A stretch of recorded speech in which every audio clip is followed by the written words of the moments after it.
Lord Vasey, Ed Vasey, is with me now, the former Conservative Culture Minister. This is astonishing. A former White House Chief of Staff criticised the BBC on air for splicing the footage, but concerns ignored. Whistleblower telling The Telegraph that a further discussion the following day was also shut down. Ed, what do you make of these new allegations? Well, it's not helpful to the BBC. Clearly, they've had to hold their hands up on the Panorama programme, and it's not helpful that what sounds like exactly the same splicing and dicing, it may have become sort of part of the system. This spliced and diced videotape of Donald Trump has become part of the system, and it's embarrassing for the BBC that they didn't react to it. They should always react quickly and appropriately and transparently if they are found to have produced a programme and put out a programme which is misleading viewers. It's just unacceptable to do that. But having said that, I think one has to slightly get back into the real world and accept that however annoying and irritating the BBC have been about this Panorama splicing and dicing, it did not affect the outcome of the US election. We're all fulminating about it a full year after it was broadcast. It was never broadcast in the US. I'm not letting the BBC off, but I do think people should take a slight reality check. We love nothing more than a BBC crisis. And the more I think about it, being Director General of the BBC is like being appointed to the cabinet.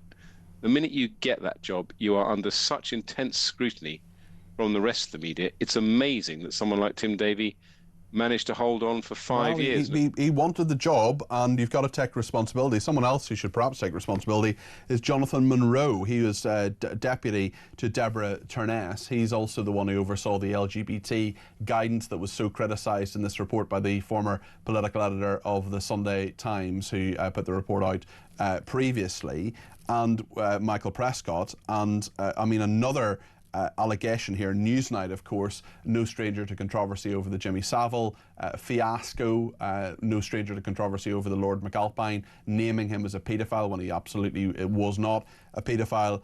I mean, this has gone on for such a long time. So little accountability actually happens, although Tim Davie and Deborah Turness went when they were found out, or at least when the organisation was found out. How does the BBC recover, Ed? And of course, George Entwistle, who was sort of Liz Truss-esque Director General of the BBC, I think he lasted 54 days, went over the Newsnight Jimmy Savile scandal. It was actually the Lord McAlpine one. That was George Entwistle. Yeah, it's hard to keep up with all these scandals. It's hard to keep up with all these scandals. Well, I said in the House of Lords yesterday that I think the time has come for the BBC to seriously consider hiving off BBC News and making it a separate organisation with a separate. I mean, obviously you have a head of BBC News, but a separate chief executive. As you know, the Director General at the moment effectively does two jobs. They run the BBC, but they also are the editor-in-chief, which means, in layman's terms, that they are responsible. They are the last buck, as it were, for editorial content that goes out from the BBC. Those are two very, very big jobs. It takes a very big person to do even one of them. To ask someone to do both of them, I think, is becoming increasingly difficult, particularly in an age of social media, an age of streaming, an age of huge accountability. There are so many different ways that now that you can scrutinise BBC output.